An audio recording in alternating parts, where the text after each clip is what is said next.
Hey guys, it's me. It's Queen Offset Haru, and thank you for joining me for another wonderful edition of Ask an Aquarius.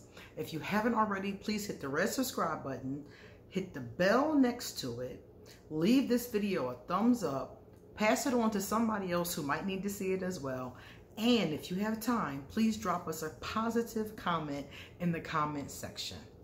Also, please stay to the end of the video because I'm going to read out my favorite comments from the last videos that I did, okay?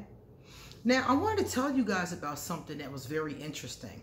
Someone said to me, you do realize a lot of people are going to break up because of this quarantine. A lot of people who are in bad relationships were probably able up until this point to deal with it. Okay, some of you might even be in this situation. Up until this point, they've been able to deal with it, not really, not really be home that much, or kind of like be ships in the night. And now some people are stuck home and they're stuck with that person that they're in a relationship with. So I'm like, yeah, that's a very true statement.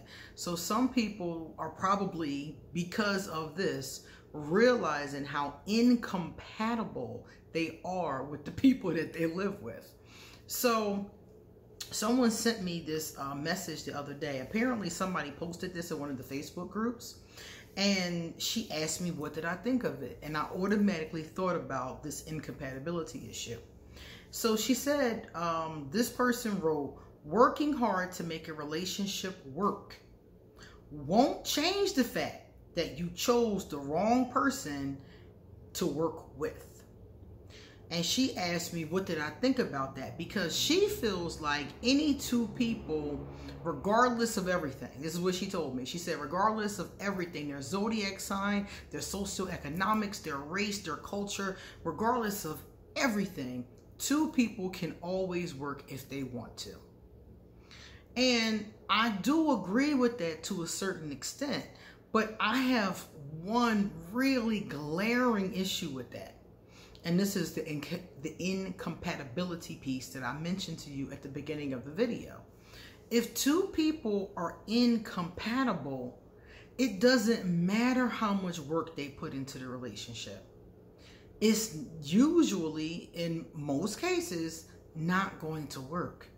Look, there has to be a certain amount of compatibility between you and your significant other. And I'm talking specifically about romantic relationships. You can't get into a long-term relationship or marry somebody if you guys aren't compatible. Because what's going to end up happening is something like this, and you're going to realize y'all really don't like each other that much. Y'all really don't have very much in common. Two people who are incompatible, let's talk about what is compatibility. Compatibility doesn't mean you do all the same things the same way, or that you are, carbon copies of each other, Some couples are so much alike that you can't tell where one ends and the other begins. And that's fine for some couples. But it doesn't have to be that way to be compatible. To be compatible, you just have to have the majority of your major goals match. For example, if you both want to buy a house, have a 401k, go on some trips, put your kids through college, those kind of things. Those things pretty much match. You might not agree on the specifics or the details, and that may take some negotiating, but you both know in general what you want. Now, if you want to buy a house and get some stocks and bonds and, do that kind of thing, but your significant other wants to live on a yacht and travel the world, you have two very incompatible goals going on. And what's going to end up happening is y'all going to have to pick one or the other. Now, sometimes that does happen. But if you have a lot of these incompatibilities, that's when, like in this particular post, that's when it just won't work because you're not working with the right person. It's too many things. So a lot of people who come to me for readings, the most common reading I do is relationship readings. Big surprise. Everybody wants to know about their relationship, and they want to know how can they fix it. So when they come to me to get a reading, we look at what is existing and we look at how to fix it. And sometimes there is no way to fix it, simply because the other person is not going to go along with it or something else. I'll give you an example. One of the readings I did recently, I was taking a look at the cards and I was like, okay, this relationship has some potential, but they have some very severe mental health issues coming from both of them. And I'm like, there's potential here, but if y'all don't address separately these mental health issues, this relationship is not going to work. There's going to be an incompatibility because these issues are going to get in the way. Well, as long as they work on them, everything will be fine, right? He doesn't want to go to therapy. He doesn't think anything is wrong. He thinks that the way things are is just fine, and they're not. So we have here an incompatibility. If he doesn't change his mind, or the two of them come up with an alternative, this relationship is going to continue to be as painful as it has been, and they're going to end up either breaking up or just tolerating each other. Because a lot of couples don't break up. A lot of couples just tolerate each other. And then something like this happens and they're miserable. Or a situation happens where there's a snowstorm, for example, and they're stuck in the house together for 3 days and they're miserable. And they realize, you know what? I don't want to be here. I really do not want to be in this situation. And they start to think to themselves, why am I here? And a lot of times, some people really just want their relationship to work. They have kids, they have longevity, you know, that kind of thing. You've put in time, you've put in effort, you know each other's families, you know, there's a love there in some cases. And, you know, there's history, there's so much history in a lot of these cases. But the problem is that no matter how bad one or both of you want to work it out, if you're with an incompatible person, if you're with the wrong person, it's not going to happen. I know a woman. I used to do her cards. She used to come see me. Now we talk online. And when I was back in Philadelphia, she would always come see me.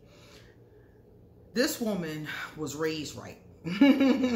She was raised very right. Her parents were, you know, very loving and raised her up, you know, with a lot of love and a lot of support and a spiritual system.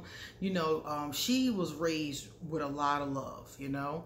And she got into a relationship with this gentleman, and he wasn't raised with a lot of love. He had a very difficult childhood. He was in foster care, and, you know, he had all kinds of abuse issues happen. He got put into a foster, like a group home kind of thing, where he was like in his teens, and he just had problem after problem after problem since he was like 7. So they got together, and their relationship, no matter how much she tried to love him, no matter how much she tried to support him, she bought him a car, she sent him to some kind of little training program and she paid for it. She tried to do everything to get him on his feet so they could be together. And no matter what she did, some kind of way, he fucked up. Some kind of way, he messed it up. Till finally, after years and years and trying, they ended up breaking up. So it wasn't for lack of trying. I mean, she put in a Hercules effort. But the relationship did not work because she was working with a person who just wasn't compatible. And did not want to do anything about that compatibility. I mean, he could have worked on it. He could have, it's things he could have done, you know, as she's trying to help him get on his feet. He could have tried a little bit harder. But because he wasn't the right person for her, they just weren't. The Bible calls it being unevenly yoked. So it's like one person is, you know, into church, into the Bible, into God, and the other person is into the street, you know, drinking liquor, dancing all night, not going to church, and they call it unevenly yoked. So their interests, again, are incompatible. And this is not just in your religion. This is with everything. You can be unevenly yoked in any situation like the ones that I talked about before. It doesn't just have to be spiritual systems. It's just you're not compatible for whatever reason. You know, he wanted to get high. He wanted to get drunk. You know, he didn't want to come straight home from work or have dinner or go to church or that kind of stuff that she was doing. They just weren't compatible. And no matter how much effort and energy and love she poured into him, it kept going awry. Money was wasted. He never did get on his feet and ended up in jail. So the bottom line is that the person that you're with, if you guys are not compatible, you are wasting your time. You're beating a dead horse. Because if the compatibility, if the shared goals, the shared perspective is not there, I don't care how good of intention either person has, it's not going to work. Bottom line. And you can put in your heart and soul, all you're going to do is hurt your own feelings, because it won't work. So some of you who are in situations, you know, sometimes it does take effort. Sometimes it takes effort in your relationships, and sometimes there are things you can change. Most times the cards will give recommendations of things that can change. But if the compatibility is not there and the other person isn't trying, or you're tired of trying, it's time to move on. And tolerating each other, I don't recommend, because both people aren't happy. I would rather be single than unhappy. Seriously. Some people have to be in a relationship. They have to have a man. They have to have a woman in their life. I would rather be by myself, twiddling my thumbs, than unhappy. Being in an unhappy relationship is bad for your mental health. And a lot of people I talk to have wounds to this day from bad previous relationships that they've never been able to heal. So think about that. If you're with somebody and you know y'all not compatible, seriously consider, why are you still beating a dead horse? It's dead. It's dead and stinking. It's not getting back up. No matter how much you beat it, it's not going to get up. All right, guys. Now let me tell you my favorite comments. All right. One of my favorite comments came from Nicole Fisher. Nicole said, "Oh my goodness, me too. So much past heartbreak in the past. Now I look back like, yeah, it hurt, but I didn't even love you. I agreed though. Now I wouldn't have messed with any of them." I did a video the other day she's responding to when I talked about how when I look at my past, when I look at the people I've dated, I look at the people that I've been in a relationship with of any kind, situationship or whatever the case is, I would not have even talked to any of them today. It's not one person I've ever been with that if I met them today, I would get their number and try to have a romantic relationship with them.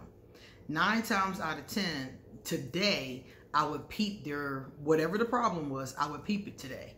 I would peep it quickly, probably in the first couple conversations, and move on. As you get older, red flags become more obvious. And being a reader, I can look at somebody's cards and see if they're worth my time. Years ago, I didn't have that ability. You know, I just started reading, let me see, I started in 1999, and by 2010, I was really good. By 2012, it was my profession. So it took a lot of time to really get good. And during that process, I swear, if I knew how to read the way I read now, I probably would be a virgin. If I had learned this when I was a kid, that's what my mother should have done. She should have taught me this when I was a kid. I would still be a virgin if that had been the case. Number 2. This one came from Aquarius Point of View. Aquarius POV. I think that Aquarius POV is my man Rich Lops, one of his managers, I think. Either a manager of his page or something like that. Because I was in one of Rich's live chats the other day, and she was there, and I think she was a manager or something like that. So, hey, how you doing, Aquarius Point of View? She said, "I love your videos. Smile, heart, heart, heart." Aquarius Point of View, thank you so much. It was good to see you the other day. And thank you for watching the show. Thank you for your comments. And thank you for this being overall so cool. All right, guys, it's time for me now to get ready to record the second video. So if you would like to get a reading done, please email me and I will give you an appointment. Other than that, please stay safe and come back soon because I have a lot more to say. See you later.